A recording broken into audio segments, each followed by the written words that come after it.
No niin, tervettä perse silmää kaikille ja anaalia, tervetuloa tänne. Erittäin surkea videoja tänne. Kulutetaan muutamat aivosolut, kun juomme tämmöstä Cointreau 40 pinnaista appelsiinilikööriä. Hilpeä makuinen juoma. Tuli mieleen tämmöstä alkosta, kun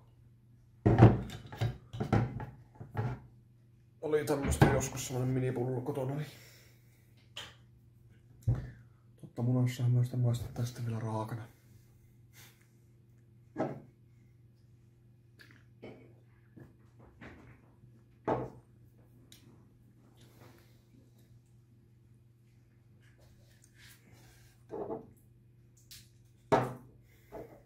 Ei saa sit oksentaa siihen.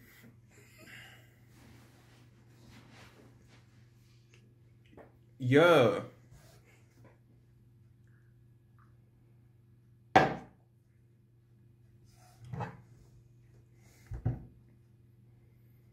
Vähän ehkä tuntuu, kun hetki ottanut raakana.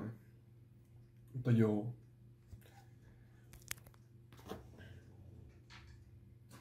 Paljon parempaa kuin monet viinit, mitä on maistettu. Kyllähän tämä Haddingtonin voittaa mennä. Tai tuon Highland Birdi, että oli periaatteessa samaa paskaa. Skottiviski. Ne oli kyllä oikein kuvottavia maultaan. Mutta tämä on semmonen hyvä lantrikioma. En tätäkään jos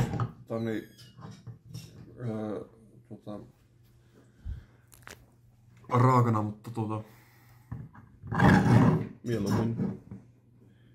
mieluummin tätä kuin niitä. Juonut enemmän kuin yhden sotin. Se on ihan ok ja sanotaan nyt näin, että 3/5. Sitten sen enempää ja ei kun vaan ensi kertaa. Moro moro.